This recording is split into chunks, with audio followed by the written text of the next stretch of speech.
Few people know that one of the most famous stadiums in the world is said to be haunted. Not by ghosts in white sheets, not by monsters lurking in tunnels, but by something far more unsettling. Memory. A wound. A moment so devastating that some believe it never truly ended. For decades, visitors to the Maracanã Stadium in Rio de Janeiro have whispered strange stories. Security guards have reported hearing crowds inside an empty stadium. Workers have described unexplained voices echoing through vacant corridors. Former players have spoken about a pressure so overwhelming that it felt almost supernatural. Most dismiss these stories as superstition. After all, football is just a game. But in Brazil, many believe something died inside the Maracanã on July 16, 1950. And according to the legend, it has never left. This is the story of the curse of the Maracanã, the stadium that never forgot. In 1950, Brazil stood on the edge of destiny. The country had been chosen to host the FIFA World Cup. The war-ravaged world was rebuilding. Hope filled the air. And Brazil believed its moment had finally arrived. To celebrate, the nation built something extraordinary. A colossal stadium unlike anything the world had ever seen. Today known as Maracanã Stadium, it became a symbol of national pride. It could hold nearly 200,000 spectators, the largest football crowd in history. To Brazilians, the stadium represented more than sport. It represented the future. The Brazilian team stormed through the tournament. Victories came easily. Goals flowed freely. Newspapers printed celebratory headlines before the final match had even begun. Tailors produced championship clothing. Musicians composed victory songs. Politicians prepared speeches. Everyone believed the same thing. Brazil were already champions. Only one obstacle remained: Uruguay, a small nation with a population far smaller than Brazil's. Nobody expected them to win. Nobody. And that certainty would become the first warning. On July 16, 1950, nearly 200,000 people packed the Maracanã. The atmosphere felt electric. Witnesses later described it as a festival, a national celebration, coronation waiting to happen. Brazil needed only a draw to secure the World Cup. Everything appeared perfect. Then the match began. At first, confidence remained high. When Brazil scored early in the second half, the stadium erupted. People hugged strangers. Some cried tears of joy. Fireworks exploded outside. The dream had arrived. Then Uruguay scored. The crowd grew quieter. Still few worried. Brazil needed only a draw. Then, in the 79th minute, everything changed. Uruguayan winger Alcides Guja raced down the flank. He struck the ball. The net rippled. Uruguay had scored again. For a moment, nobody reacted. Many spectators could not process what had happened. Then came something witnesses would never forget. Silence. Not ordinary silence. A silence so complete that people claimed they could hear their own breathing. Nearly 200,000 people. And not a sound. Years later, survivors would still speak about it. The silence. The impossible silence. Some called it the loudest silence in history. Others described it differently. They said it felt like something had entered the stadium. Something cold. Something unseen. Something that fed on disappointment. Brazil lost.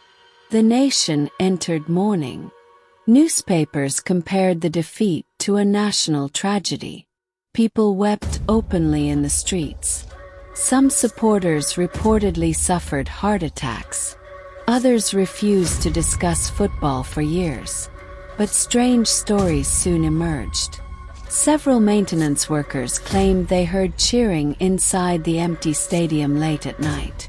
The sounds appeared briefly, then vanished.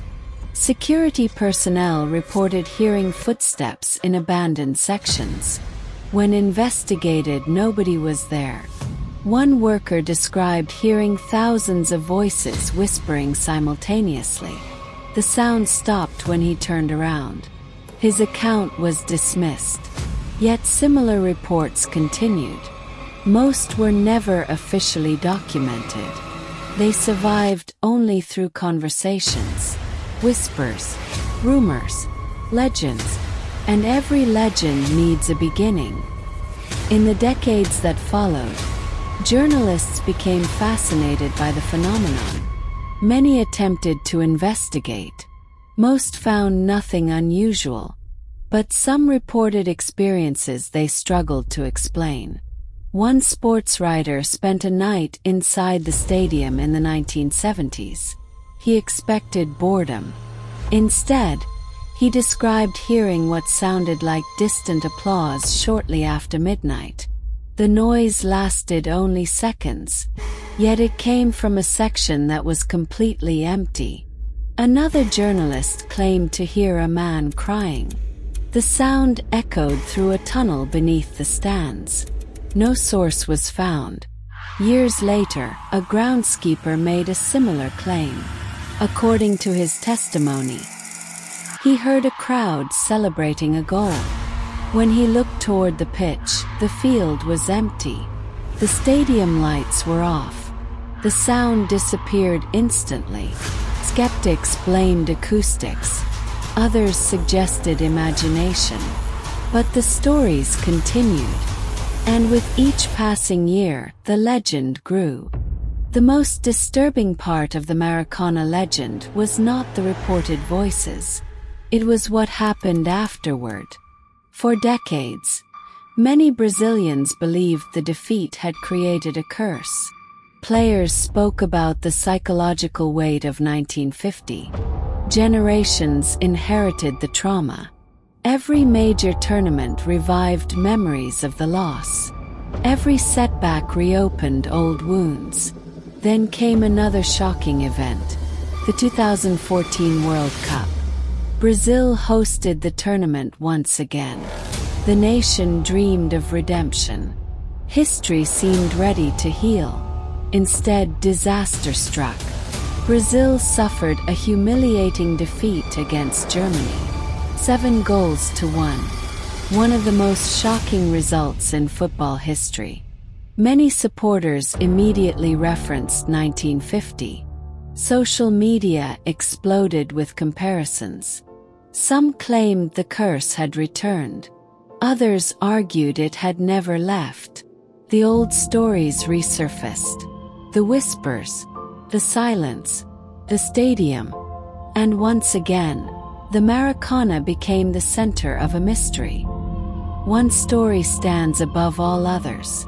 According to urban legend, several photographers reviewing historical images from the 1950 final noticed something strange. A dark figure appearing in multiple photographs. Always distant, always partially obscured, always watching.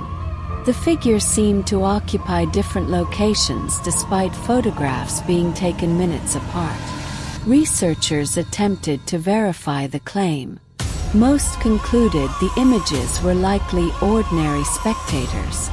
Yet believers remained unconvinced. The figure became known among folklore enthusiasts as the Watcher. The name spread online. Forums debated its identity. Was it merely coincidence? A trick of perspective? Or something connected to the stadium's darkest day? No answer ever emerged. And perhaps that uncertainty made the legend stronger. In 2006, a retired security guard reportedly shared an unsettling account. According to his story, he was patrolling the stadium shortly after midnight. The venue was empty, completely empty. Then he heard cheering. The sound grew louder. Thousands of voices. Applause. Singing. The atmosphere of a packed football match. The guard followed the noise. As he approached the stands, he saw what appeared to be silhouettes. Rows upon rows of shadowy figures. Watching the pitch. Motionless. He blinked. They vanished.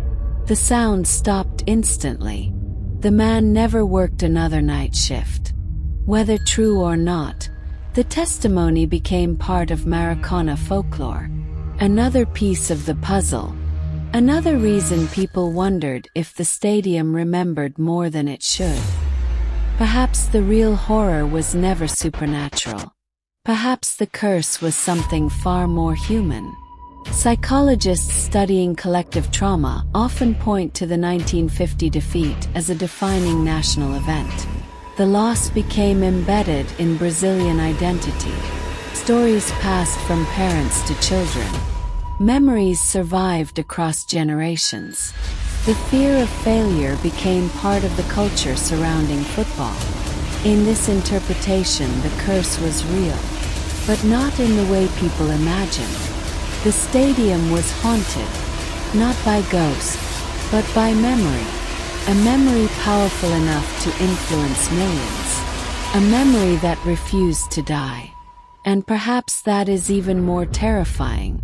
Because unlike ghosts, memories never leave. Today, the Maracanã remains one of football's most iconic venues. Millions visit each year. Matches continue. Crowds celebrate. New memories are created. Yet the old stories remain. Visitors still report strange feelings. Guides still share legends. Researchers still debate what happened. Was there ever a curse? Did people truly hear phantom crowds? Were witnesses influenced by decades of folklore? Or does something linger inside the stadium? Something born on a summer afternoon in 1950. Something that feeds on remembrance. Nobody knows. But perhaps that uncertainty explains why the story survives. Because every stadium holds memories. Every arena holds history. Yet few places seem unable to let go. The Maracanã is one of them. And if the stories are true, the crowd is still there, waiting, listening, reliving the final moments of that unforgettable match. Again, and again, and again. To this day, some visitors claim that if you stand alone in the stadium after midnight and listen carefully enough, you can still hear the silence. If you enjoy real-life mysteries, football folklore, and terrifying stories hidden behind the world's greatest sporting events, subscribe, leave a comment, and turn on notifications so you don't miss the next story. And now we want to hear from you. Do you believe the curse of the Maracanã is real? Was Brazil haunted by the events of 1950? Or was the true curse the memory that millions refused to forget? Leave your answer in the comments. Because sometimes the scariest ghosts are not the dead. They are the moments that never leave.